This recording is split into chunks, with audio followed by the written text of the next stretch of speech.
Hey there. Welcome to the Gyro Step Milwaukee Bucks podcast, proudly a part of the Blue Wire Podcast Network and GSPN, and presented by Prize Picks. I am Windisch, one of your hosts, joined on, it's been very nice out weather-wise here in the great state of Wisconsin, but no basketball. There's been good basketball on, but not the kind that we really want this kind of year. Rohan Katti, my elegant co-host. What material is your shirt made out of? It's a good question. It almost looks like a suede on the Zoom here. It is. It's 100% cotton. Oh, it's just cotton. Well, wearing a lovely shirt today, Rohan Katti. Rohan, how's it going? Thank you. I'm all right. It's almost like we're in the eye of the storm right now. Where the Bucks are out, very bad, actually. It's not good. But we're sort of in this period where it's like, you know what? It's okay for now. Maybe that's just me, and I just don't have to clear my nights anymore for Bucks games, and I can focus on some other things. But it seems to be how the team is feeling too. We'll get into exit interviews, but it feels like there's a lot of calm around the Bucks right now. Yeah, it feels like we're in the eye of the storm because it's calm right now, but as we keep going, it's just going to get bad again because, again, for the second year in a row, they are a first-round exit, and they won one more game this year. That was progress. Good. Yeah. But it feels very tranquil, calm right now, mostly because, like you mentioned, there's still really good basketball going on. No one can really focus on the Bucks and how they're going to proceed this offseason. There was a day of it. In terms of online discourse, which I don't want to feed too much into. Yeah, but I think that kind of stuff is actually dead, and I think that the way the Bucks addressed how the season ended and their plans for next season is going to keep it. I mean, it's still going to be league sources are monitor away. Giannis is going to Portland to work with Dame. Nothing that anyone said after the season ended gave the impression of I'm not sure what we're going to do here.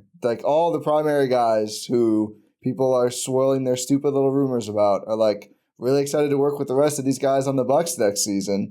And I know that there were aggregators and folks that watching this damn it, are you sure? Do you want to evaluate your option? No? Okay. We'll get to that. It's almost like they've been doing it for 7 years now. Yeah, I know. We'll also get to the great Brook Lopez debate, which is basically should Brook Lopez be a part of the Bucks? Should the Bucks be a core four with Brook Lopez? Or should they view their core as a big three, obviously with Dame, Giannis, not in that order, but Dame, Giannis, and Chris? Or should Brook be regarded as a core player? I mean, Bucks personnel still are talking about Brook like he is a core player, but we'll get to that discussion. But first, just one last round of, I guess, further playoff reflection. Because I haven't gotten to. Yeah, it's been a while since you've been on the pod, and you weren't on our post-Game 5 pod, which was not a lot of fun. A week does feel like a while, though. It's been a long week. But yeah, I mean, you and Jordan handled it masterfully. I'm not going to come here and say a lot that wasn't said already, but it's just the word I keep coming back to is disappointed. It was a disappointing end to the season. It was understandable. I'm not saying that I expected them to do much better considering the circumstances of Giannis not playing a single game and Damian Lillard being out for 2 games and Chris Middleton having 0 good ankles and the roster being bad. It's a lot of that coming into feeding into the first round exit that happened. But it's just disappointing. It's disappointing because it's another year gone. It's another year of Giannis' prime gone. For 1 year of Giannis and Dame gone. It's done. You're never going to be able to get that time back. You never know what could have been accomplished. Let's say if Giannis was healthy, if Dame was healthy, all those ifs, ands, and buts. You're never going to know. It's like that. I don't want to talk about him, but it's like that Kanye West thing where it's I guess we'll never know. Yeah. We won't. We'll never know what was possible with this team at full strength. I mentioned this on a lot of our post game pods during the series, but it seems like that the team also kind of answered some of the questions we had going in about like, how is this team going to play together during the postseason? How are they going to step up? Are they going to be able to live up to the competition, play up to the competition level? For the most part, they were. They were able to do that. They answered a lot of our questions, and again, that made it sting more. Giannis and Dame weren't healthy. They have yet to play a single second together in the postseason. It's who knows what they could have done. Again, I guess we'll never know. I mean, what is it? 6 games with Giannis, Chris, Dame, and Doc. That's 6 games for an entire core, like your best 3 players and your head coach for an entire season, 0 of which occurred during the postseason. It's disappointing. Yeah. It's something that, like I said, it's just wasted time that you never know what's going to happen in the future. You know, like nothing is ever a given, as we saw this season. Nothing's ever a given. So having to waste a year is just, it feels bad, man. It feels really bad. You look at, and we love to laugh at Philadelphia 76ers fans for good reason. I mean, duh. But sorry, that was harsh. But no, it wasn't. Yeah, that's fair. They booed Tony Snell, Rohan. That is true. You know what? That's true. Harsh. That's true. You know what? I should have gone harder than that. How dare you boo Tony Snell? I'm mad again. Enjoy playoff P for $50 million, Philadelphia. The Los Angeles Clippers clearly had such a dynamic and impressive playoff run because of how good he is. So, you know, new age Tobias Harris contract. I can't wait. But you look at the 76ers, and it feels like every year is a wasted year for them. Yeah. Because 1, they just don't have the right talent. 2, Embiid is a playoff dropper. Yep. And 3, never healthy.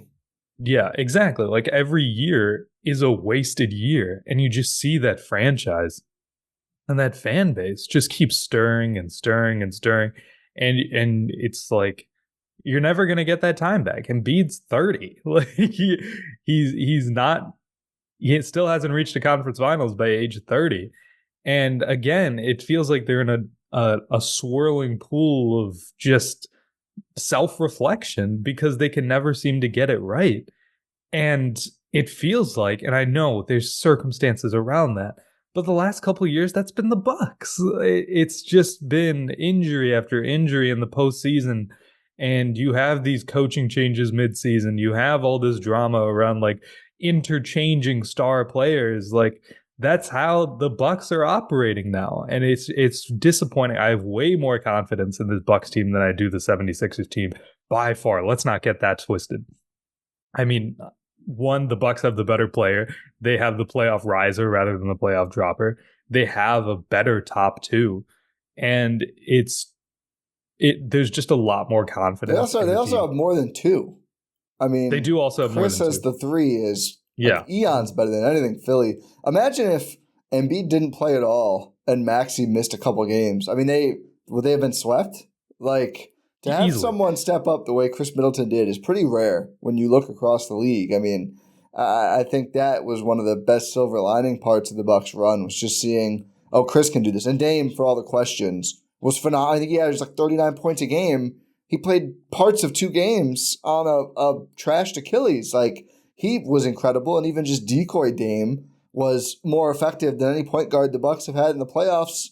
What, since Oscar? I mean, maybe probably more than him. Like, you look at the scoring output and everything. So, you know, I think there were some silver linings. It's obviously unfortunate and frustrating, but I do think, you know, people keep making it. Jordan Chesky was the first I saw to bring it up about the Bucks, the Wolves comp, in multiple ways. And I brought one up in terms of like the Bucks should try to be functionally that big, because you can see it's just a huge advantage. And, you know, we were just talking before the show, like Wolves Nuggets, like everyone should want to be the Wolves to some extent right now. But I do think there's less like team stylistic comps, and also just like made the big trade for the older guy. And the first year it was like, that's not what you want. And then you get that full off season and more time with the coaching staff, the key players, and the new guys to gel, and then they come back and are just gangbusters the next year. I do think that's a blueprint the Bucks should look at and feel good about, and it seems like they are leaning into that idea based on what they're saying after. But I think from the playoffs, it wasn't last year. Who was hurt last year for the Wolves in the postseason? Towns missed a bunch of time too. Yeah. So there's some comps there, but I mean, I look at the Wolves, like you said, from a team building perspective in terms of, if you want to be like functionally that big, you can, and you can see how it succeeds. Small ball's done. I mean, we're watching probably the best matchup right now in the playoffs, and it's Joker versus Towns and Gobert when he's able to. And Naz Reid, who I was not familiar with Naz. I made some dumb comments about Naz Reid in the past. Naz Reid, that sixth man of the year shouldn't even been a conversation after watching some of these games and watching. No offense to Bobby Portis. Woo! Naz Reid can hoop, man. I think like 3 years ago or 2 years ago or something, I will also admit to being lost. I think I tweeted something like the Bucks were playing the Timberwolves. I was like, what is a Naz Reid? And it's like, yeah, that's a Naz Reid. God, man. Dudes, oh my God. And obviously, like, he wasn't the same player he was 2-3 years ago. I'm going to give myself some credit there. But he got better, but man, oh man, he is the way he moves. Wow. That's my biggest takeaway, by the way. It's not necessarily the size, it's how people move. It's like if you watch the Timberwolves play defense, it's just constant rotation and everyone knows exactly where they need to be and they're getting there quickly. Like they are so confident in where they need to go on the defensive end that they're sprinting to it. And you watch the Bucks in the postseason and you just have Malik Beasley and Pat Connaughton just Xing out to the wrong places and you're just like, and they're just jogging, and a lot of times for pick and pop threes, they're just letting them shoot. No one's even bothering to contest. It's night and day. Yeah, it is. I think that you need to change everything around. Not everything, but you need to change a lot of the composition around the key three guys. At least it might be everything. Well, we have a whole topic coming up where we'll discuss, I think, the biggest question about all of that. Any other playoff thoughts about the Bucks run? I mean, obviously, disappointment is the big one. There were some silver linings, but again, there's no real moral victories in the playoffs. Losing in 6 still sucks in the first round. It does. Go Knicks. Absolutely. The Pacers got absolutely robbed in game 1. That's fine. They might actually be able to win that series, which I didn't expect. Nah, I think the Knicks just needed one game to feel out their point because they're a very different team than the Sixers. I'm kind of worried the Knicks are just gonna like keel over. What they're doing is not sustainable. They play like 6 guys, and it's working. They've been playing 6 guys. It worked in the first round, and I think there's diminishing returns on that. They looked a lot more impressive earlier in that Sixers series than they did later. And Tyrese Halliburton had, 6 points? And they very nearly lost at home to the Pacers? I mean, that is Tyrese Halliburton, though. Well, he had some much bigger point games against the Bucks. I'm worried about the Knicks. I think the Pacers could end up going to the damn conference finals. I just think the Knicks, this is not – you need more players. Like, they're going to play this whole playoff run like teams play like the last 2 games of a series. And I still think they can beat the Pacers. I think they can. I'm not saying they're dead. I'm just saying they might just run out of gas. Maybe. That remains to be seen. Yeah. We'll see. But any other thoughts on the Bucks playoff run? I know they put up a good fight. Yeah. They did put up a good fight.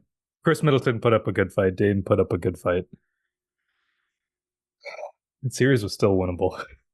Yeah, that game 3 is the one that's going to. But again, it sounds like Giannis could have been weeks away. I mean, then Doc said, I think he could have played for game 7. But, I mean, he had just ran for the first time, a couple days. He said he was running at 30% of his speed. When you hear stuff like that, it's like, all right, they lost that series when they let him play those games in March. Yeah. And the playoff run. I mean, maybe even they'd won the series. Exactly. Even if they had somehow won that series, they weren't going to go anywhere. Not if Giannis is running at 30% speed, and you got to be careful with these guys long term too. I mean, thankfully, I guess that's the real other silver lining is nobody blew anything badly in terms of injuries. Dame played the game and a half or so with the strained Achilles, is fine. I heard Chris Haynes say he's good. It was scary, whatever, but he wasn't going to not play, but he's fine. Obviously, Giannis, didn't play and is finishing his recovery and rehab from the soleus, which I think he told Doc like he'd be starting his offseason regimen in 2 weeks. And Doc was like, maybe 3 weeks? Take it a little easy, man. Like Doc is like, normally guys tell me like, oh yeah, I'll be there in 6 weeks. And Giannis is like, I should be healed in 2 weeks and I could start then. Gotta love it. But yeah, that's Giannis the other. staying in Milwaukee? Giannis going to Portland. Well, Doc likes when guys visit him in LA. And Giannis is confirmed going to Portland. I'm sure he'll be in Greece. We don't know how the Olympics are going to factor in yet. If Giannis will play here. Qualifying first. Yeah, when is that? That's a good question. I can find it while you talk. But yeah, I think it sounds like there's going to be, and then there's going to be a lot of like watching film and going over stuff. The exit interview part's bleeding into this, but Doc was like, Giannis asked me why we didn't do something he liked more this year. I said it's all we're going to do next year. And then Giannis asked about something else they were doing in terms of like setting up the floor and how they're using him strategically. And Doc is like, well, we didn't have enough practice time. The other guys didn't learn it, but I didn't even know you liked that so much. So a lot of excitement about how they're going to use the players. And a lot of clips are going to be sent to Giannis, Dame, Chris in particular. And Doc said he thinks Dame will have a lot to gain as the point guard from a better understanding of how they're going to use everyone. It looks like July. Is the Olympics in August or is it also July? They start in August, I think. Oh, really? Oh, okay. Wait. Yeah, July 2nd, it looks like, is the FIBA Olympic qualifying tournament. And then July 27th is so I guess late July is when the Olympics start. Wow, that's kind of crazy. They don't have everyone qualified until that month. Yeah, that's crazy, right? I mean, 7 of the 12 have qualified. So who is in that tournament? So current in the qualifying? Yeah. It looks like Slovenia, New Zealand, Croatia, Egypt, Greece, and the Dominican Republic. Oh boy. So Luka, Cat, who knows if Steven Adams is going to play for New Zealand? Wow. But July.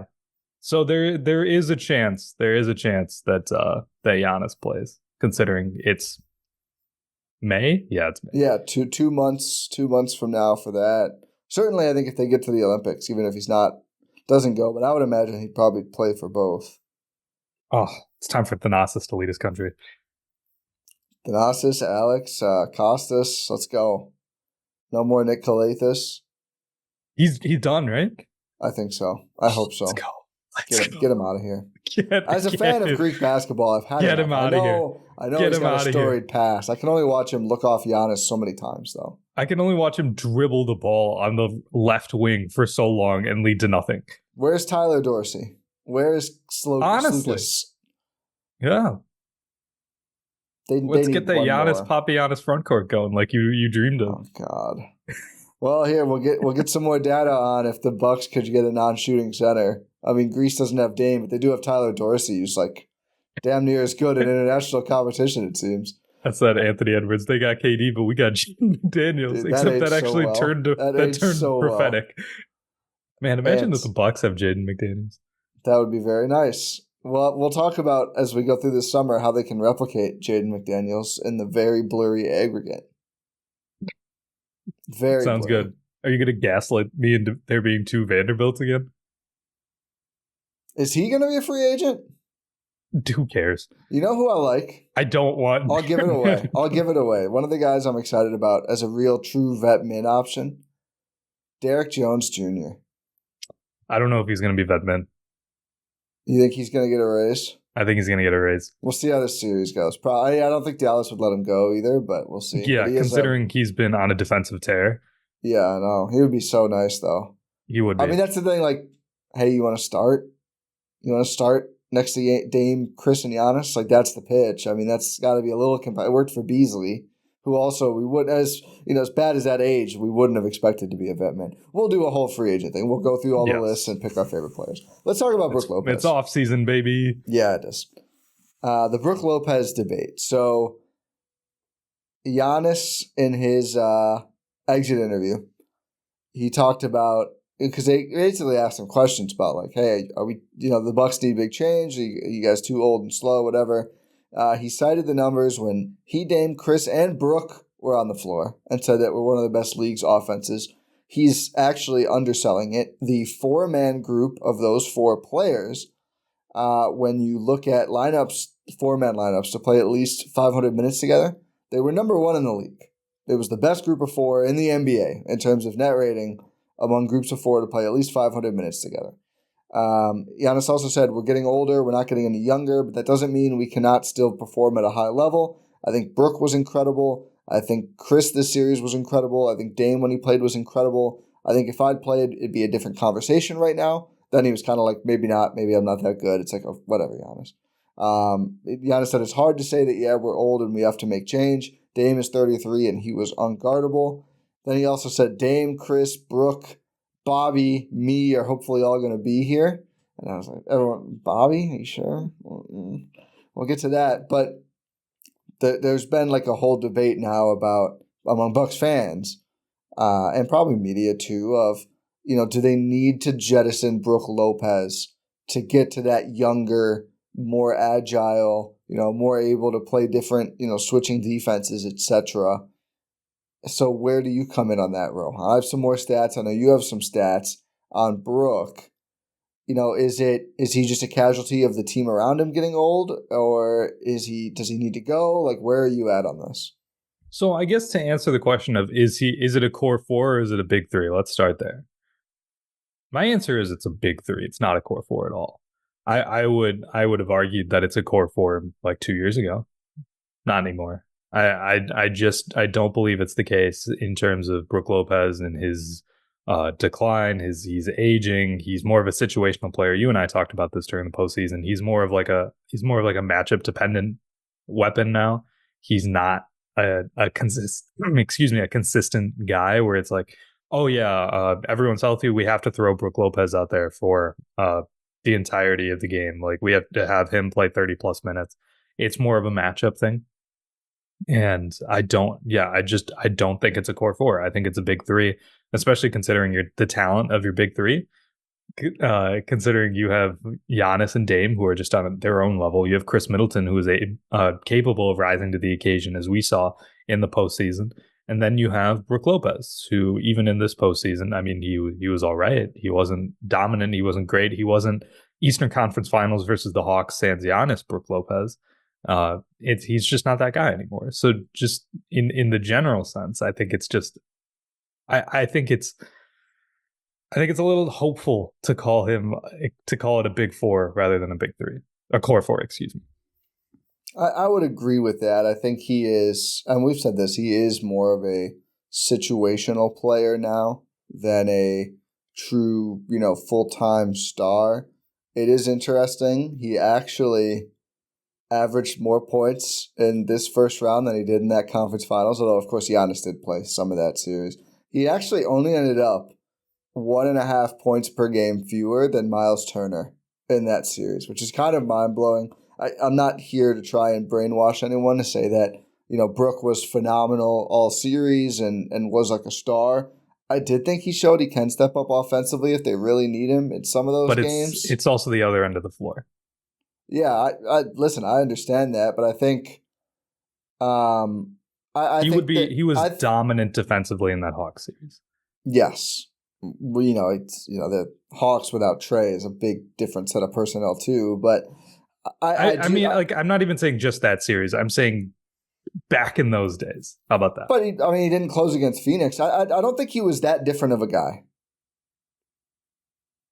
Like, I think there were always teams in 2019. There were teams that could stretch him out. I mean, I'm saying I think it's a big 3. I think it's a big 3, and then you have what I would term an elite role player in Brook Lopez is how I would define it for him at this point, and I'm comfortable saying that given like the role he plays. And I think people just don't think of bigs when they think of role players, or if they do, they think of like the Bobby Portis kind, or I think usually when you think role player, everyone just wants to think 3-and-D wing because that's like the most useful and valuable, and the Bucks certainly need more of those.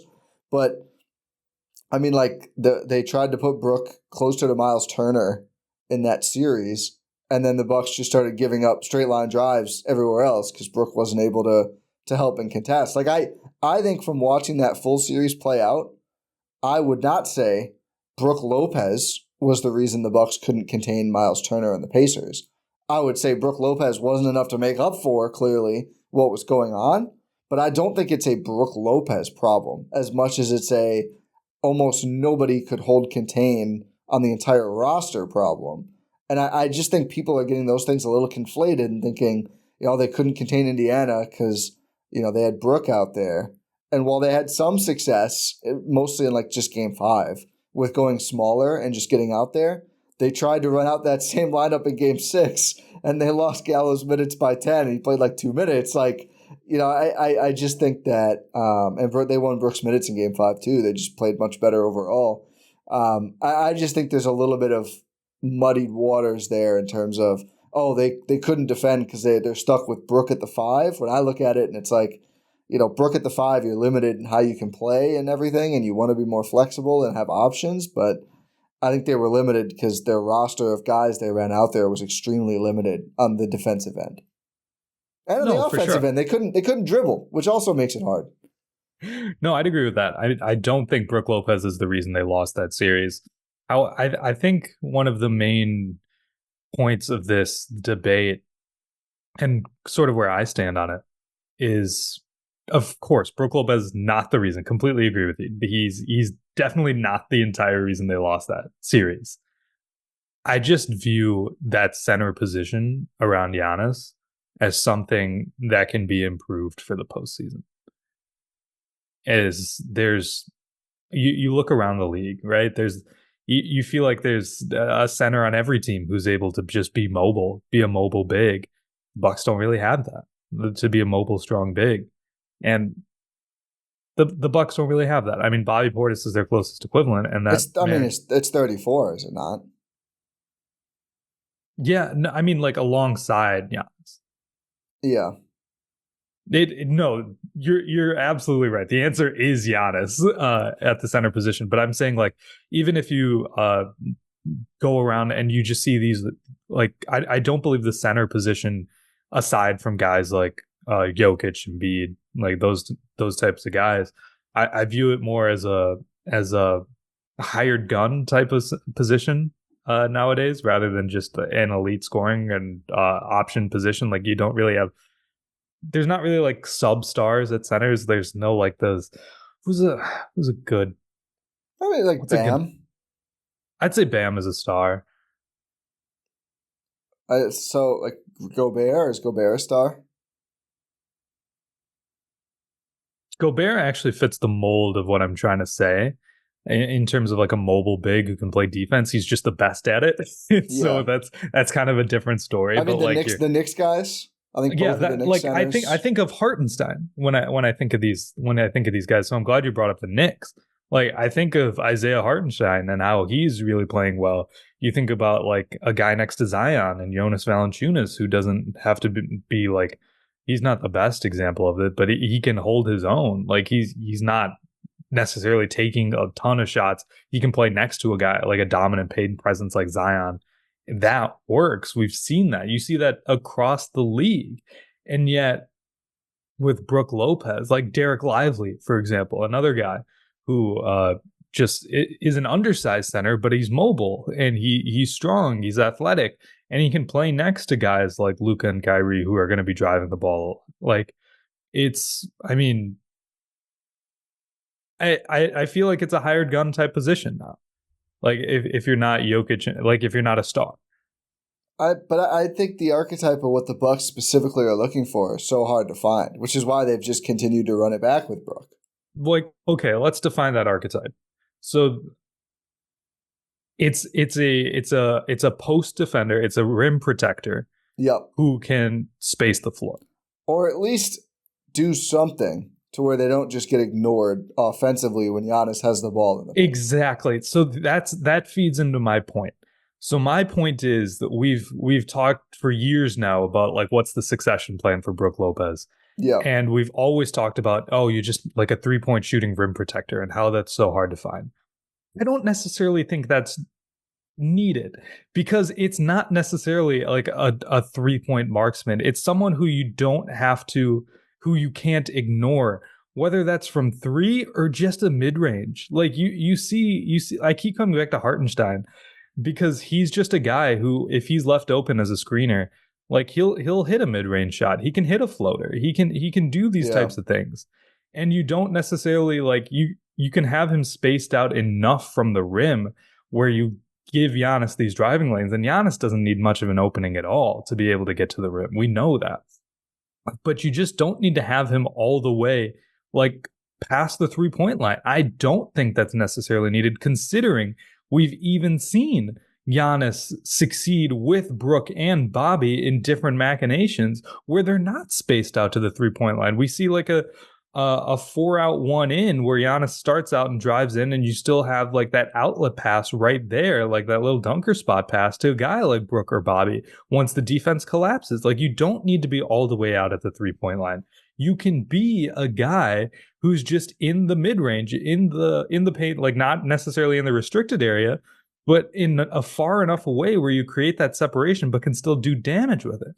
And I'm just looking, I was pulling a data set of every single shot that's been taken in the NBA this season. And Brook Lopez, do you want to know how I feel like I looked at how many centers in all of their shots? I have that all in front of me right now. Do you know how many players attempted more than 300 above the break threes in the league? All players or centers? Centers. Is it just him and Towns? No, it is. Wait, I lost count. Does Towns count? No. Oh. Oh, wait. This is an easier way to do it. There's more centers than Brook and Towns who have taken above the break threes. There's 4 of them. There's Jaren Jackson Jr. No. Oh, well. Jaren Jackson Jr., Chet Holmgren, Brook Lopez, and Wembanyama. Yeah. Those are the only 4. I mean, there are guys that were close. Vooch had 293, Naz Reid 290, Porzingis 283, Miles Turner 282.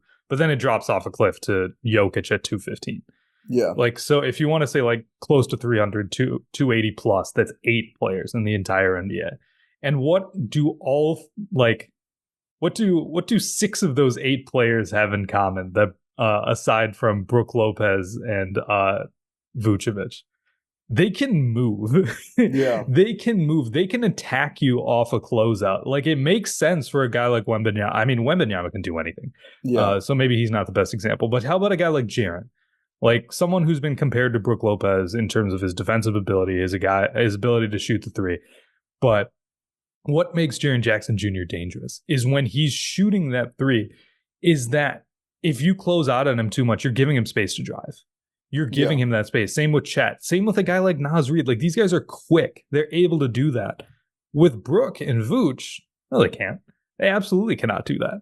What are you going to do? Like, Brook was trying. He was trying, but it didn't work, did it? He had a couple dunks. He had like a couple dunks. A lot of them came out the roll rather than a drive. But you see him just try to take guys off the dribble from the 3-point line, and specifically above the break threes, and you see that it's not enough. Like, him being just a massive human being isn't enough. The guys who are playing in the NBA nowadays, they're too strong. They're too long. They might not necessarily be 7'1" or 7'2" like you are, Brook Lopez, but they're strong and they can move their feet. And sometimes that's enough against a guy who's lost his quickness. So it's not necessarily like, you don't have to live out there because you're not taking full advantage of being out there. You're just being out there to be out there. Well, he's not out there for him. Exactly. Like, you're being out there just so you are clearing the way for Giannis. But a lot of the times you can just be ignored. Like, on those 345 above the break threes, Brook Lopez shot 35.94%, which isn't bad. It's not bad at all. But it's more of a shot. It's actually the 3rd most out of all the. Fourth most out of. No, wait. This is. Wait. So Naz Reid was the highest with 41.72. Then, which is just ridiculous, on 290 above the break threes, shooting 41.72. Then it's Porzingis 38.5. Then it's Chet 37.99, Turner 36.52, and then it's Brook with 35.94. So yeah, fifth. I mean, I think that the difference is, though, you need to be able to do that something offensively. And while Brook struggled against Indiana and struggles in some matchups, he still led the NBA this season in shots contested within 6 feet and was one of 5 players to defend at least 500 shots there and hold opponents to as low as Brook did on field goal percentage. One is Nurkic, which that's not very impressive. We'll put that one aside. But the other 3 are Chet Holmgren, Rudy Gobert, and Victor Wembanyama. Those are the only 5 players to defend at least 500 shots within 6 feet of the rim and also hold them to a lower field goal percentage than Brook. I mean, Brook obviously was one of them, but the other 4.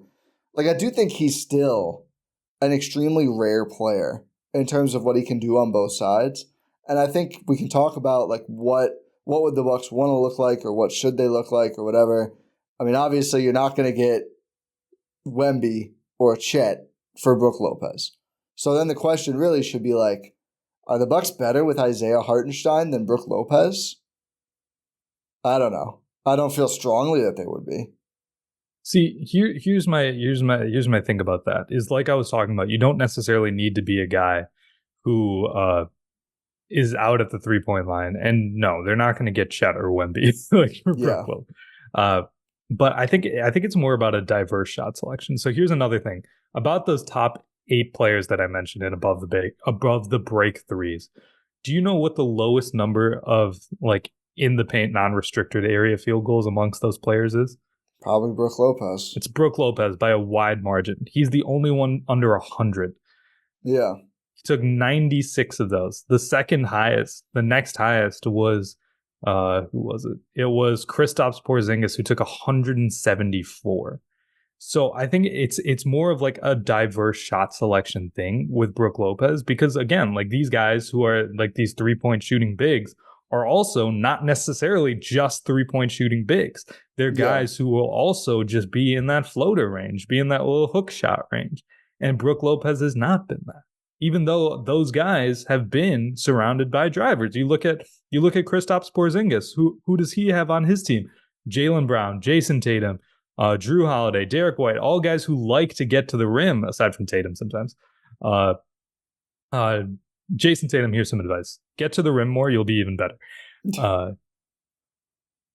But like they're still able to navigate that area and be that outlet pass that I was talking about earlier. Like, you just don't necessarily have to be all the way out at the 3-point line. I think with Brook Lopez, I think it's more of like a variation thing. Like, Brook Lopez essentially is a 1-trick pony on offense, or a 2-trick pony on offense. He's either going to take a shot like 5 feet beyond the 3-point line, or he's going to dunk the ball.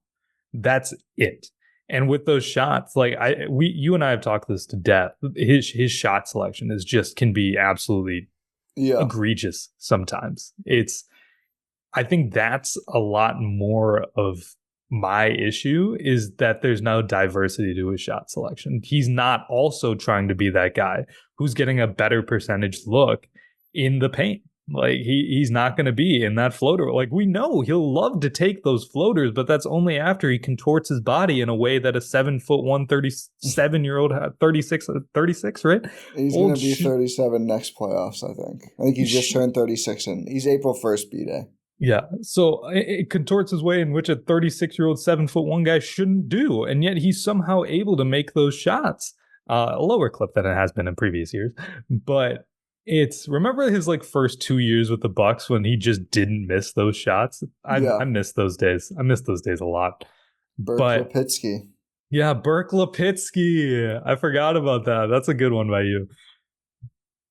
But it's just he's not doing that anymore. Like, you don't see him just that quick flip. You don't even see him pass off a roll. You don't see him roll a ton. We saw him set some screens and roll hard during that Indiana series. We're like, oh my God, that's amazing. Can you try doing that more? It's just not necessarily in his game anymore. And I think just being that 2-trick pony on offense, like I mentioned, is kind of hurting his value to the team. Yeah, I would agree, but how much of that is on Brook and how much of that is on the team for what they ask for him or the spots they put him in? Because he I would say, is. I mean, so I'm not saying it's none of it's on him, but they're not really drawing up many shots for Brook very often, especially when the emphasis is how do we figure out how Giannis and Dame can coexist and how does Chris fit in? I would say like he's set a lot of screens. Like the Brook Dame combination was one of the favorites this season, but rarely did you see him roll. It was mostly a pop. Like it was mostly like a, hey, I'm gonna go and take my above the break three. I'm gonna roll or pop like 2 feet beyond the arc and then let Dame do his thing, considering that Brook's shot takes so long that the guys can double Dame off the screen but still recover to Brook Lopez in time. But just to sort of hamper Dame's ability to get around that screen and use that screen, it's just, I don't know, man. I think the Brook Lopez experience, like you mentioned the defensive numbers, and while that's true, it's still in my eyes, a decline from what we've seen in the past from Brook Lopez. Well, yeah, he's older. And I don't know. I think is it just a product of the only other bigs on the roster being Giannis and Brook and Bobby Portis, where one of them is really good and one of them is Giannis. Bobby I'm kidding. Kidding. But yeah, exactly that. Is that the product of it where we're like, oh yeah, Brook Lopez, he's just the best rim protector because it's by default? That's not really Giannis's game. I mean, he's elite at it when he does it, but that's not necessarily the positions you want him in. And the other guy is Bobby Portis or Robin Lopez. Yeah. Is it just the product of that? Or is it actually like it? I think the context also makes him look better. Not this year, I don't think it did. I mean, the fact that he still held opponents well under is like 7 or 8% worse than their normal field goal percentage in that range, while contesting the most shots in the league. And it wasn't just because he played more. He played 79 games. He had more total shots contested within 6 feet than Chet, who played all 82. Because Chet, we also know that shot contests aren't the end all be all, because a lot of the times the defensive impact is made by the shot being deterred and not being taken rather than contested. Well, yeah, but I mean, if you're up, all the high leverage rim protectors are on the list. I think his defensive context was horrible this season. Horrible. And he still held opponents in his minutes in that range well below their normal field goal percentage when, I mean, I can pull back up the list, but there were certain players who it's like dead even, basically. They were there a bunch, but they did not actually hold opponents to a much lower. Hold on, now let me pull up the numbers again. I just think, so Brook defended 676 shots within 6 feet this year, 10 more than Chet in 3 fewer games, and held opponents to 8.2% worse on defending those shots than they normally shot in that range. Nikola Jokic, for example, played 1 less game, defended 20 fewer shots. His opponents shot 0.3% better than they normally do in that range. Just look at the Wolves series. That is showing up in the Wolves series right now. It's not a given that number will look good just because you defend a lot of shots there. I like Vucevic was basically dead even. Denny Avdia is really high up on this list, and opponents shot 2% worse with him. Denny Avdia would be a very intriguing Bucks get. I don't think Washington's going to let him go after the way end of the year, but he is I'm okay. Oh, defensively, I think he provides exactly what they're looking for. Nick Claxton, it had a lower impact on opponent field goals than Brook Lopez did this year. Obviously, Paolo did, who's not known as a great defensive player, but Anthony Davis impacted shots, less shots overall, and again, opponents shot a little better versus they did when Brook was there, but it's pretty close there. Gobert, by the way, opponents shot 13.7% worse on those shots. Just Wemby is 11 and Chet is 11 too. So those three were the top three in this. in terms of the high volume rim protectors. But that number, you can't just put a guy around the rim a bunch and it won't automatically make that number good. I don't think. Zubats actually.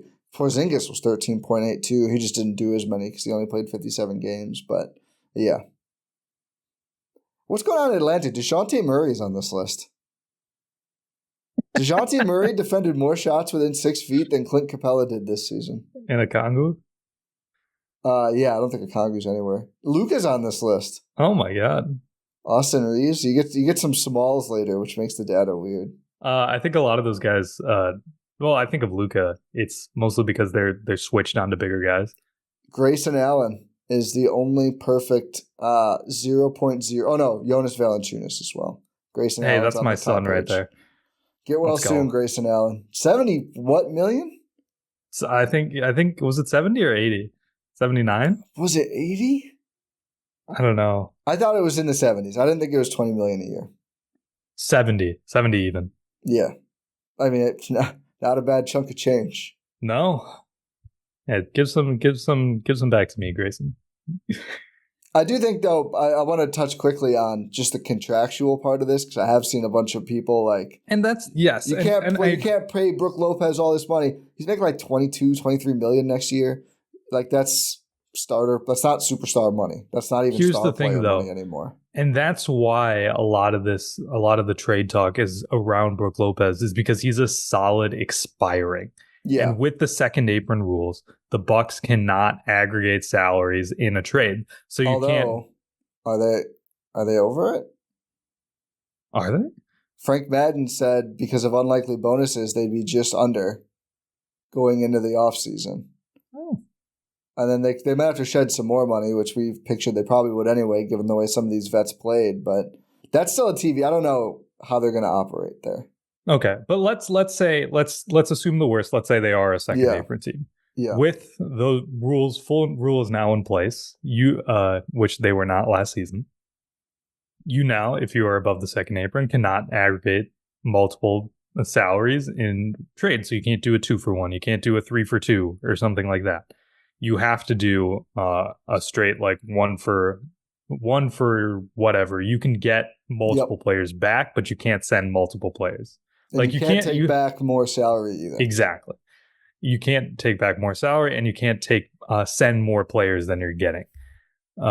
So Brook Lopez, with that $23 million contract that's expiring, is very valuable to teams, especially in this new CBA landscape, where you're just. Whenever I say CBA now, in Chicago, there's a Chicago Bagel Authority that's really good. And whenever I say CBA, I think of the Chicago Bagel Authority now. That's fun. It is. We love our bagels here at GSPN. Yeah. And we do. But with the new CBA landscape, there's going to be a lot of teams looking to take on a sizable expiring contract because, hey, you know what? Like, they might not want to be an apron team or a second apron team or whatever. You don't want to be like a tax team. There's always going to be those teams that don't want to be a tax team, aka the Miami Heat. Go Heat culture, baby. But hey, Jimmy Butler, play games, you bum, was basically Pat Riley at Media Day. Which is amazing. And then he was like, oh no, poor Tyler Hero. Tyler Hero's a fragile little boy. It's basically what he said. He said fragile. He did say fragile. He played 47 games this year. That's crazy. Pat Riley, man, he's on one. He also said, I don't know if we're going to give Jimmy that money, which I think was the only thing that would actually piss Jimmy off about all this. Oh, absolutely. I mean, the whole Jimmy like going crazy on multiple teams thing was because they wouldn't pay him. So we'll see how that goes. But he also said he wouldn't trade Jimmy. The Bucks are not trading for Bam Adebayo, by the way. It'd be fun, wouldn't it? No, don't do this. Don't feed into this. It's not happening. I know it's not happening. You watch everything that happened with the Heat the last month. I think Bam Adebayo is the last guy the Miami Heat would trade right now. It'd be fun, though. Yeah, it would. Well, would it? I think it would be. I mean, you keep clamoring on about how Bam Adebayo is the greatest shooting big you've ever seen in your entire life. You watch those games. He hit threes in that series. Okay, so then by that logic, wouldn't he be a great fit? Yeah, but they're not getting him. I'm very responsible with my reckless trade speculation. Like the team has to have a reason. DeJounte Murray, the Hawks are idiots. Damian Lillard requested a trade. Bam Adebayo's not moving. I just want to make that What clear. if Bam requests a trade? Then Pat Riley says no. He's already friends with It's Damian. It's the wrong Heat player to put in the trade machine this offseason. Who's the right one? Jimmy Butler. Oh, I thought you meant for the Bucks. Why not? Yeah. I mean, I don't think they're getting any star this year. I don't think that should be that's not the goal. I mean, like Giannis was like, oh, it's going to be great to have this stability, and we'll see how much they have. But I do think the big three, and we can agree it should be viewed as a big three. The goal should be like, just how do we get the perfect pieces around these guys? Because the way they all played at their best throughout this season, like those three guys and the right role players can for sure win a title if they're healthy. I think that is beyond question. Absolutely. And is Brook Lopez the right role player? Let's get into that. Do you think the Bucks should trade Brook Lopez? Probably not. I'm not saying he should be untouchable, but like as always, the question is, what is the trade? Would you trade Brook Lopez for Andrew Wiggins? No. I would not. The Warriors, I'm seeing posts from the late years guys like, how much will you have to attach to Andrew Wiggins to get rid of him? Like, I would not do that. No, I would not do that. I simply would not trade for a guy who his entire existence, seen as a good basketball player, relies on like 1 month in 2022. It was a really good month, though. It was a great month.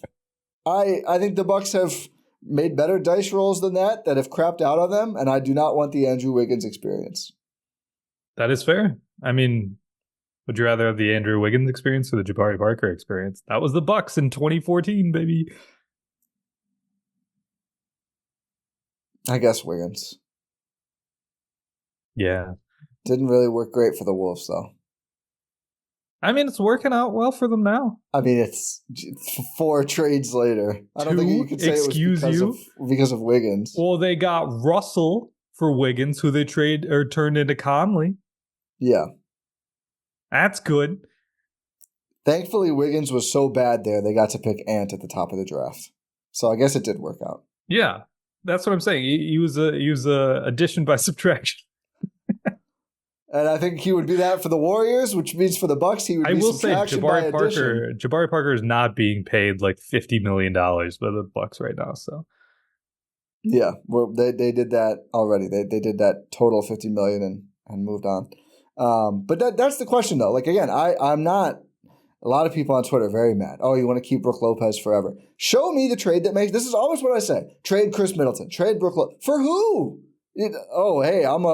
I have the perfect young, malleable, defensive 3-and-D wing, and I would love to give you this 23-year-old player whose salary matches perfectly for Brook Lopez. If you want to live in that world, fine. I live in the real world where you actually have to figure out the trade that makes sense with the other team who's dying for 36-year-old Brook Lopez and just, hey, well, I'll give you the most valuable archetype in basketball for this. Sure. You want Brandon Ingram? I would not do that. Dillon Brooks is probably the most interesting one.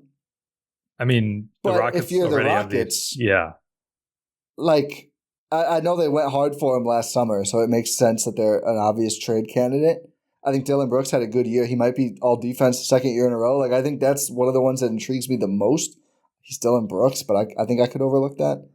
You can't have him and Pat Bev. That's too much. Pat Bev's got to go if you get Dillon Brooks.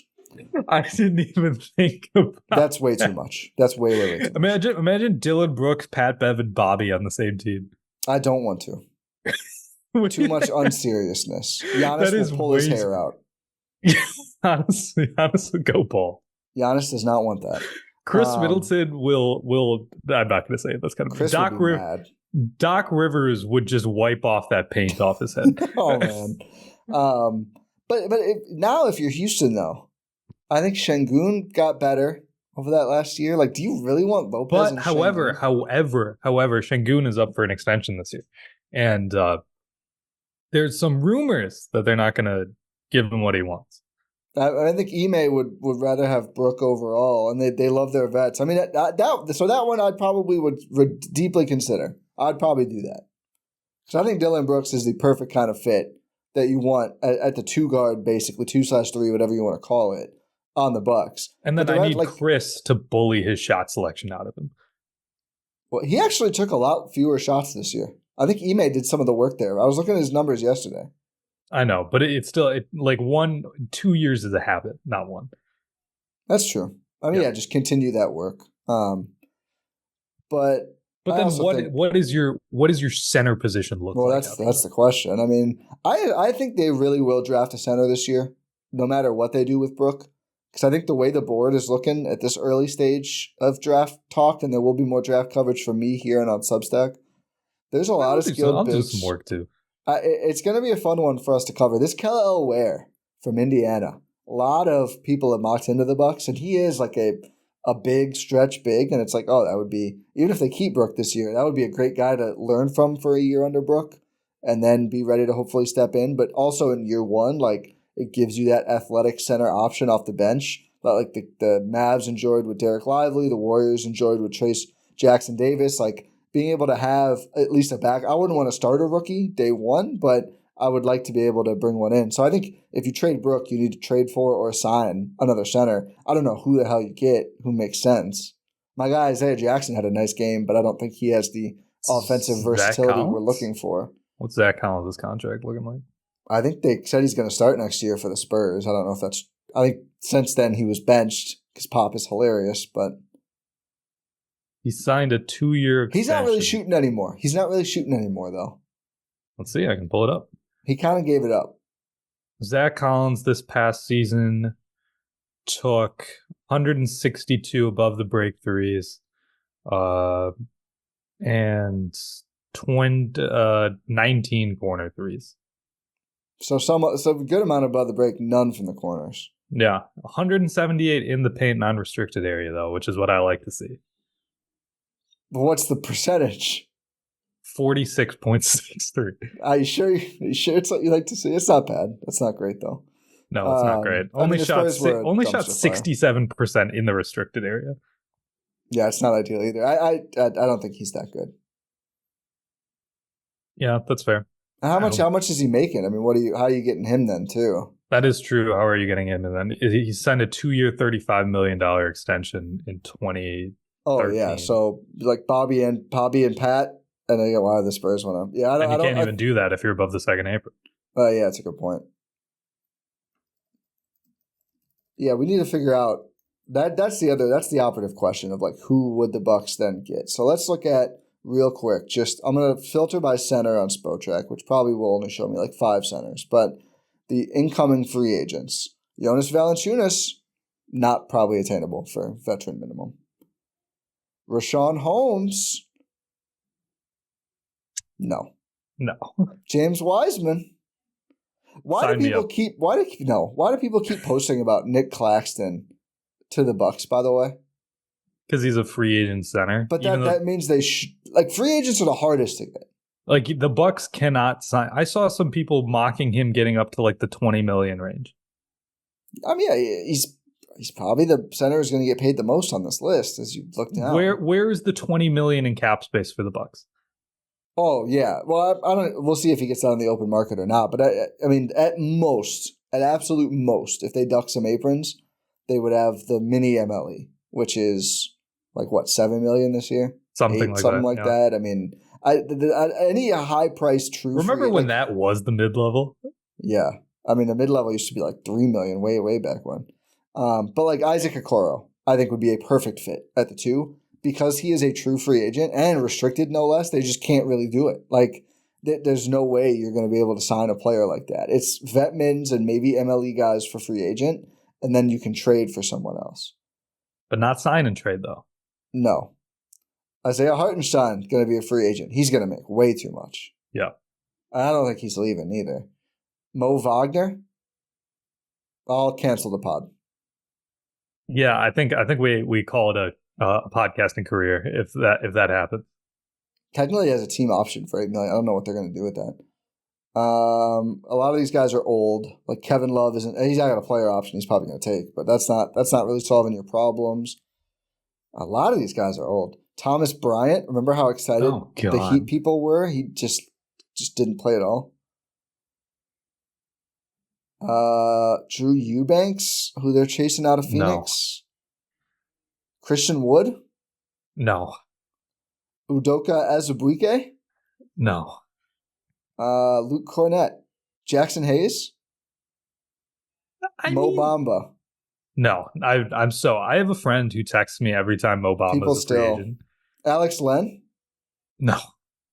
Cody Zeller? This is depressing. Sandro Mamukelashvili. Yes. Oh, he's restricted, though. It'd be hard. Jericho Sims. Oh, club option, $1.8 million. Never mind. Yeah. He's not leaving. Yeah. He's not leaving. Xavier Tillman? Maybe. He's like 6'8", which I don't love. Yeah, but so was your guy Biz. I didn't want to start Biz. That's fair. We're talking about someone to start for the Milwaukee Bucks next to David, Giannis, and Chris. Same with Chimezie Metu, who they also have a club option on. Goga Patazde had a nice year. That's fine. Good for him. Neemias Queta. Club option, okay. $1.1 million. They might keep him too. There's a reason he was on a two-way. 39-year-old Taj Gibson. Oh, God. Luka Garza. I don't even know who Malik Williams is, and his salary's listed at $6,000. Bro, who? Must have been someone the Raptors signed on like the last day of the year. Who is Malik Williams? That's a generated name. I'll tell you, I like Jay Huff, a two-way player on the Nuggets this year. I saw him ball out against the Herd once. But where did that part of that? Ibu Baji, Herd legend. Bro, Malik Williams is 25. Could be available. Restricted free agent. Harry Giles. People still have Harry Giles. He's only 26. That's kind of sad. Yeah, it's not a great list for. He signed a 10-day on April 3rd. Yeah, they have a cap hold of $6,000. And he signed for the rest of the season on the April 13th. So they signed him for 4 days or something. Precious Achiuwa. That one's a maybe if they let him go. He is restricted. Yeah, that one's definitely a maybe. I mean, if they have to pay Hartenstein and they still have Mitch Robb, if they let him go, if they didn't tender him a qualifying offer, be worth a flyer. But you don't feel great about starting Precious Achiuwa. You don't feel great about it. I'd feel like he's more of a backup center type thing. Yeah, but I'd be okay with that. So I think that's where it's like you don't have Bobby in that scenario. Our answer here is if you're going to get rid of Brook, you need to trade for a replacement because this list sucks. It's bad. It's not good at all. And that's Rashawn Holmes is not hitting the market. I'm sorry. $11 million player option. Take him off the list. Once you said his name, I took him off the list. Mason Plumlee. God, I forgot he's still playing. I know he was he was playing important minutes for the Clippers in the playoffs. I know that. Yeah. Zubats is actually good, by the way. I know Zubats is actually good. I was looking at him earlier. I don't think they would trade. What are they going to do though? I don't know what they're going to do. They're not gonna get worse in the new arena unless they let. Poor Lawrence Frank was like, I know we've been hurt for 4 straight playoffs, but that doesn't mean it'll be 5 straight playoffs. It's like, do you hear yourself? I feel bad for him because it's honestly the same boat the Bucks have been in. Yeah, well, it's more expected for them. I feel given the guys they chose to build around, but that Kawhi extension you're not feeling great about right now. I think you do it regardless. I guess. I think you do it regardless. But yeah, what did Lawrence Frank also say? He was like, yeah, if there was a game 1 today, Kawhi still wouldn't be playing. So it's like, I feel for it because we just went through that with Giannis. It's the same scenario. We did. It's the exact same scenario. Andre Drummond? I can't believe I missed Andre Drummond on this list. I can't believe I'm thinking about it. Probably the third best player on here. Not as a starter. I think I would get so upset by watching Andre Drummond on my basketball team that I would say no just for that. However, he might be the greatest rebounder ever. He is one of the greatest rebounders in league history. He is like literally his physical sliders are turned up, and then rebounding is like through 100. And then his basketball IQ is negative. All of it. He's not a great finisher either, which helps him because he just gets even more rebounds. But he can't. Watch any highlight of Andre Drummond with the ball in his hands post in the last anytime. You don't have to put a post. Anytime. He was never good. He was never good with it. Anytime. And you're just like, what on earth is happening here? There were so many boneheaded plays this season with the Bulls that it was crazy. I think they made I think I saw I forget which song it was, but there was like a TikTok edit. Like just Andre, I think it was like I'm a boss or something. Just like playing in the back is like Andre Drummond is just like traveling on a Euro step. And then just he postered Torrey Craig. And no, he didn't poster it because the dunk didn't finish. That's right. Like Andre Drummond, you're what, 31 or something? And you think Torrey Craig's throwing it off the backboard lob to you in the middle of a game? You think fair, that's what's happening? Torrey Craig shouldn't throw one to himself either. That's kind of his fault too. Also just lay it up, Torrey Craig. Who are you? Bucks legend. Maybe future Buck. Yeah, I think but I think Drummond does not have the offensive versatility that you're looking for to start on the Bucks. Is maybe the understatement of the century. For sure. By the way, here's something that I didn't bring up, and I brought up, or I was thinking about bringing it up, is just if you're the Bucks, do you just need to get younger at the center position no matter what? Because do you know how many starting centers are still left in the postseason that are post age 30? Gobert. That's it. Yeah. It's one. It's 1 out of 8. And even he's like 31. How old is Joker? Joker's like 29? Wow. Or 20. No, he's younger than Giannis. I think he's like 27. It's wild. Yeah, I don't think that means you have to necessarily. I think it's a trend, though. But it's it's like there's just not that many old centers, period. He's 29. Like, I don't think it's because of the center age. I think, yeah, there's not many old players in general left in the playoffs. But the thing is, if you are starting Giannis, Dame, and Chris, Giannis is going to turn 30 this December, which just breaks my heart. Yep. Hey, at least he has a ring, though, so it's okay. Yeah. Yeah, it's like you're starting all 3 of those guys, guaranteed, who are going to be 30 or older. You got 2 positions left. Like, there's only, I think that I'm getting it off that ESPN graphic that was floating around, that there's only 6 remaining starters, period, who are above the age of 30. If the Bucks would have advanced to the second round, they would have had 3 of them.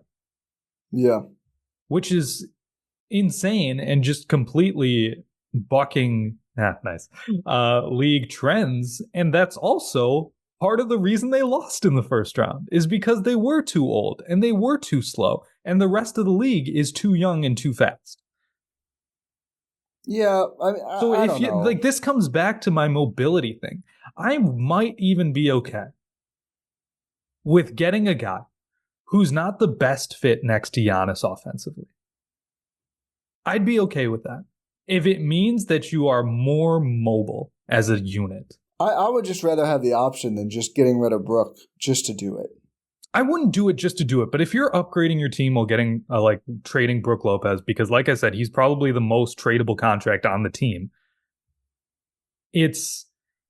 I'd be fine with it, because like all of these offensive questions that we were talking about, and I wish I would have brought this up earlier.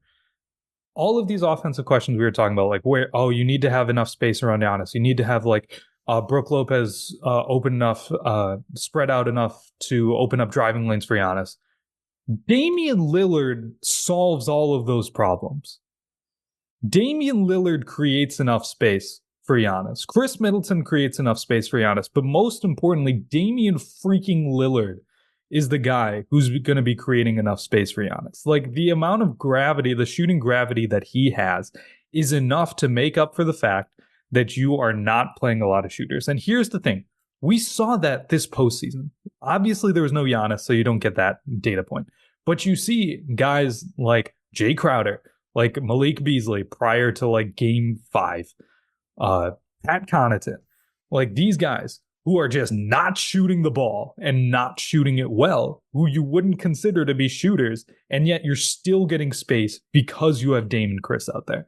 Like, I am confident enough in those two to be able to say, hey, you know what, Giannis, you're not getting that floor spacing center. And I'm not, that was bad phrasing. I'm not saying Giannis is demanding a floor spacing center. But Giannis, you're not getting the same sort of driving lanes because you don't have that floor spacing center. You don't have that. I'm confident enough in the offensive ability of the big three and just how they play that you don't have to have an insane floor spacing five next to those guys. Like, you don't need it. Like, how much space do you need as a team? Like, we saw it didn't really work. What they needed was rim pressure, and what they haven't had since John Henson is a vertical threat. Yeah. They haven't. Like, they have enough spacing, Ty. You're saying Serge Ibaka wasn't? I'm saying Serge Ibaka couldn't jump 5 inches off the ground, Ty. That's what I'm saying. Like, no, he was not a vertical threat. I'm saying that this team has enough spacing where I'm almost at a point where I'm like, you don't need to have that much space. Am I going crazy? No. If the right trade's out there, I would rather trade Bobby Portis than Brook Lopez. I would too, but here's the thing. Brook's more valuable. And if you want to upgrade this team... I don't know. I think Brook as a contract is more valuable than Bobby. I mean, you can't just look at him as contracts, though. Bobby, for all the warts, is a very skilled offensive player who just finished third in Sixth Man of the Year voting again, or whatever the hell, and is on a very reasonable deal. I thought third. Third, yeah. I think Monk. I think second. Malik Monk was, yeah. Yeah, it was really close between him and Nas Reed, yeah. Yeah.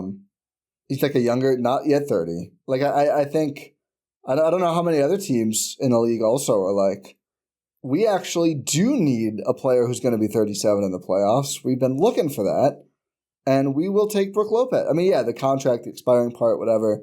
But I think Bobby, being on whatever he is, like what is it, 13 million? I think. Am I way off? I mean, it's in this current financial climate here, I've got the Bucks salaries up here.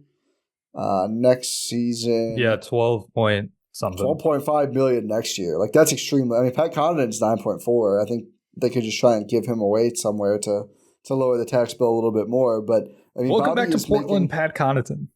I think Detroit makes so much sense. Yo, I know Portland wouldn't give him up, but imagine if we got like Duop or Reef. Jeremy Grant would be pretty fun. No, who needs Jeremy Grant when you have Duop or Reef, man? I'm telling you, man. I'm telling you, he's something. Bobby's contract next season is less than 9% of the cap. But again, let's say you are a second apron team. Does that mean anything? You take back an MLE player. I guess. Bobby for who's the Nets guy everyone likes? Nets guy, Dorian Finney-Smith? Dorian Finney-Smith makes a little bit more. I'll tell you what though, Dennis Smith Jr. is a free agent. I'll take him.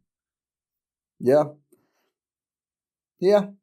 Pack your bags, Pat Bev. If we've got, I've got a note on Pat Bev, and I've got a couple exit interview things we're going to do too. Yeah, let's get to that. Real quick, before we do that, that's number 2. Number 1 in America in terms of fantasy sports app is Prize Picks. More than 5 million members, the most fun and exciting way to get on the action while you watch your favorite sports or players. All you do is pick more or less on 2 or more player stats for a shot to win up to 100 times your cash.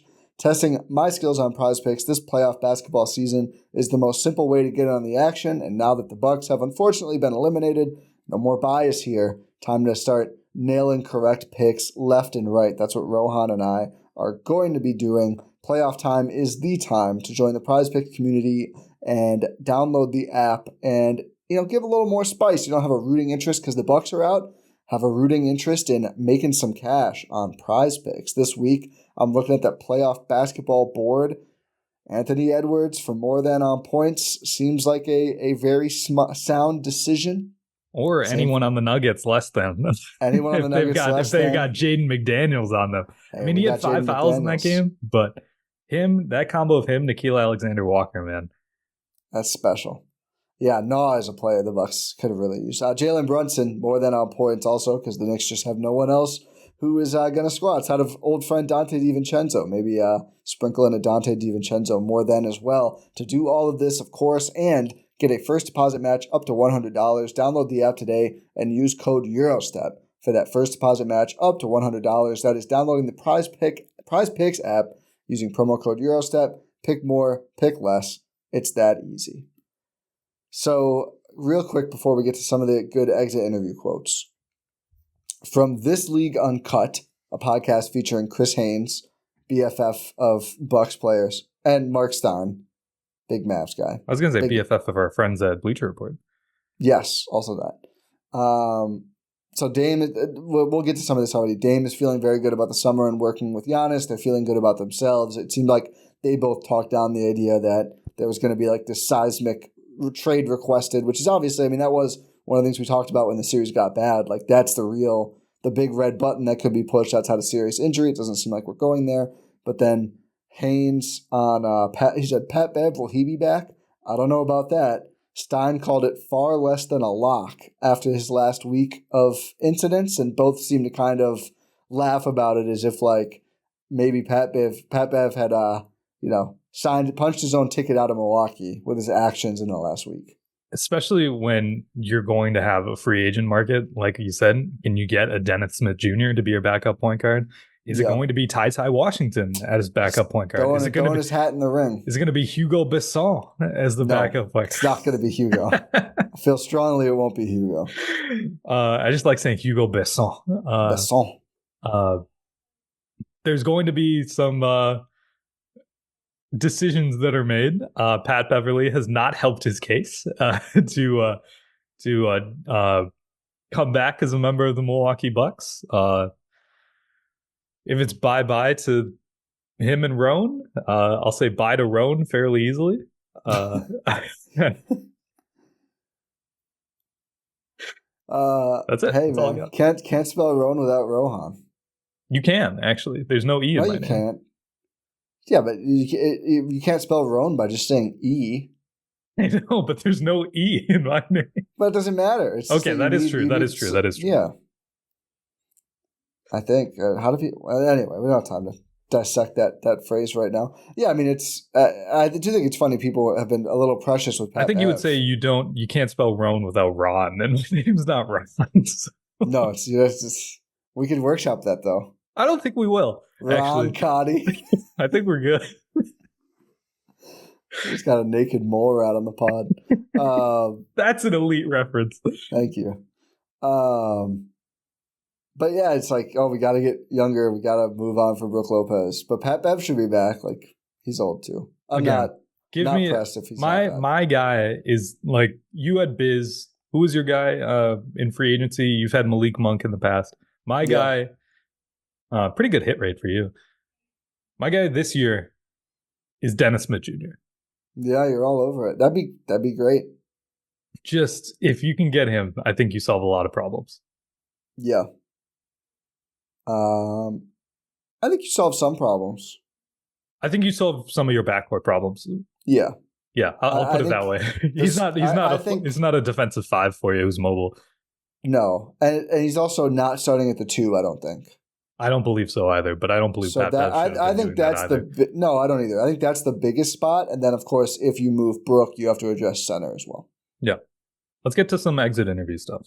Yeah, so the big one that people were most excited about, Giannis said he plans to go out to Portland and spend time with Dame once his rehab is over. He's going to spend some time with Doc, and he's done that in the past with Chris and Brook too. Giannis said, quote, "We'll go out, work out together, talk, sit down, just spend time. It doesn't have to be basketball, just spend time together," at the exit interview. And then Chris Haynes added on the pod, that Dame apparently was having like this palatial manor built in Portland, and it got done after he was traded. So I guess he's excited to like spend some time there. It's got like a regulation full court gym with a bunch of murals and stuff. So I guess that's what Giannis and Dame are doing. Can you airlift that to Milwaukee? Right? Like, have one built in Milwaukee, Dame. Yeah, you can afford it. But that's fun. Giannis, build one for him. They're making the exact same amount next year, actually. That's crazy. I know probably for a fact that in general they are not making the same amount of money. So Dame's got a head start on him. I know, but I'm saying like in terms of next year, Giannis is making way more money. Oh, no, next year it's the exact same. I'm talking outside basketball, man. Oh, well, okay then. Yeah, that's what I'm talking about. Dame does okay on the commercial front too. He does. He's got those Gatorade commercials. He's got those Beats commercial, and those Apple. That's the Apple money right there. Yeah. Is it Beats? Does he have a Beats commercial, or am I? No, wrong? I think it's J. I think it's like JBL. Yeah. JBL. I think Giannis has a JBL too. Giannis is in those Legal Zoom commercials though. Dame's got the watch. I mean, I think the phone one. Oh, the Tissot Dame, please. I'm begging you. I'm begging you. Like, give us some off-season content, please. And just give me a watch. That'd be great. Do you think Giannis for sure gets more than Nike than Dame gets from Adidas? Oh, 100%. But Dame is probably more important to Adidas than Giannis is to Nike. Correct on both accounts. And another, I was going to bring this up, Giannis being in Portland probably helps with Nike as well. Oh, yeah. So that's another good thing. But yeah, just in general, those two spending time together is really, really good. Great to build on that relationship. And I know Damian Lillard had also made some post-game. I wish. Some exit interview comments about how he's going to be he's telling Doc, hey, I'm going to be in the best shape next year. He talked a lot about Doc said that. Doc, of course. Oh, Doc said that. Of course he did. Doc will share what you say to Doc. So Doc was saying that Damian Lillard told him, I guess, that he guaranteed it. He guaranteed he's going to be in way better shape. He said, quote, the best shape you've ever seen. Best shape you've ever seen? We'll take that. I mean, looking back at last year's Dame highlights, you can tell he looks a little different. Yeah. He said because he wasn't able to get his usual workouts in because you don't want to get hurt if you might get traded. So he's going to be able to get back to his normal off-season routine. Which, again, last season, we talked about this early on. He didn't have a home this offseason in terms of he didn't have a basketball home. Joe Cronin was like, okay, yeah, you don't want to be on the Blazers. You're not going to be in the Blazers facilities and stuff this summer. He didn't have a normal offseason. Like you mentioned, the training, it's a lot. And Dame can actually have a normal offseason this season. And he's out for blood. He's out for revenge. He is. He's fired up. Doc was like, I was going to say it to him, but he said it to me first. Like, damn, Doc. Dame, you're out of shape. Yeah, is that what he was going to say? Like, he was just going to come. He's going to be like, Dame, you're fat. Yeah. You're putting on a few pounds, Dame. So, yeah, that was a good one. Giannis was asked if the way his season ended, would he affect how hard he competes in future regular seasons? He goes, maybe. No. Maybe. He really talked himself through it, but he basically was like, you could take off games in November and still miss times in April, but he's going to think about it more. I feel like I don't need him to take rest games if he feels good, but like he shouldn't be playing through the Achilles stuff he played through this past season. That I feel like is the obvious takeaway. I'm not saying, oh, Giannis, you feel great. Like you have nothing, outside of like typical day-to-day soreness, like you need to sit a game. I'm fine if he doesn't do that, but I do think they need to be more vigilant about, okay, a specific part of your body, especially your legs, is sore. We're going to make you, we don't care if we slide a little in the standings, you're going to take a game off. And they lost those games anyway, like against Memphis and Toronto that he did play. So I think that's what has to change for Giannis. For Dame and Giannis. Yeah. Yeah. I was speaking about Giannis, but I know. I'm saying for Dame and Giannis, you just need to be able to do both, like those things. Like, don't play through anything injury related. If you have an injury, don't do that. Do we have any more regular season? Any more exit interview stuff? Doc was asked about the John Horst status thing and said like he's heard the stuff floating around, but I don't read any of that stuff. I expect him to be here. I've heard the stuff, but I also haven't seen the stuff. Classic Doc Rivers. He's the greatest. Maybe the most interesting one that you'll like here. Clarified why MarJon didn't get as much run. Said he just didn't get to see him. He had all these injuries. He was really not able to practice much. He only got to do like 2 practices, I think.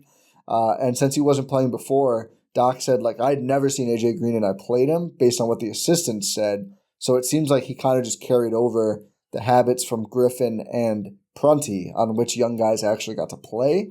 Meaning, he didn't say this, but that's kind of me inferring. But he's like, I didn't know what AJ Green did, but the assistant said he's been playing basically, so I played him. But Doc said MarJon's maybe the most skilled of the young guys and said he should be in the convo more with Ajax and AJ Green when the Bucks young guys are talked about. So maybe not in the doghouse. It's a big summer. It's a big summer for MarJon. Huge summer. Just being able to get your body right. He was quote unquote healthy but at the end of the season, end of the playoffs. Like when I say that, I mean off the injury report. Yeah. Full off season. Couple ankles for him and some other things that really kept him out for quite a while. Yeah, like a hand injury too, I think. Yeah. So just being able to, one, get yourself right, and two, just this is an important summer for you. You got to be able to stay in. You got to be able to be working with the coach. I would not be surprised if him, AJ Green, Andre Jackson Jr., Chris Livingston are just doing this entire summer in a combo of LA and Milwaukee, just with Doc and with the team. Like these guys, or with Giannis in Greece whenever that happens. Portland as well. Like just can you just take the team playing? Like, can you take the team playing in the offseason? I don't think so. I think it seemed like Doc, the way he talked about it, like they're kind of skirting around some rules. Like the coaches can't set it up, but they can like let players know if there's a workout location available. I don't think they can coach them. I think it's like a CBA thing. Like, they have to wait until a certain point to have like their mini camps or whatever. But it sounds like they can set up group workouts or at least facilitate setting up and then just like be there. And can't you have assistants too? Like just be there as well? They can be there, but they can't like run something was the way Doc said it. Like we can be there, but we're not like there's no coaching happening. We're just, which of course, and I'm sure the NBPA has cameras in all of these gyms to verify that, So, a little wink right there. Yeah. But do we have anything else before we wrap this up? I think that's it for now. I mean, we'll be back with more next week. I mean, I'm sure we'll have some more sound bites, some more playoff takes, and we still have to go through on a full pod, not just playoff reaction of who should stay and go. And we got into the Brook Lopez debate a bit. We haven't shared our final answers there. We just kind of talked through the concept, but we'll have to do our stay and go pods because before you figure out who you add, you got to figure out who you want to keep and build around totally. So should I stay or should I go? Bucks edition. There we go. Karaoke too, apparently. But yeah, we'll wrap this up. Say thank you for listening to this episode of the Gyro Step here on Blue Wire GSPN, presented by Prize Picks. We're in off-season mode. We'll have you covered for all things off-season. And thank you to everyone for tuning in throughout this entire season, postseason. This was year 5 for me and Ty here. More than year 5 for you, but for us together, it's been year 5, season 5, which is crazy. 5 full seasons. First one was a partial. 5 full seasons. No, first one, that's including the partial. Who, me? No, for me. Oh, for you. Sorry. We started it mid-season in 2018-19. So 5 full seasons. Yeah. But yeah, it's been great. We're going to continue bringing you stuff, and we truly appreciate everyone who's tuned in. But yeah, we're not going anywhere this off season, so make sure you're subscribed wherever you're listening to this or watching this. Make sure you check out gspn.info for all of our links, pod random, and we'll talk to you next time.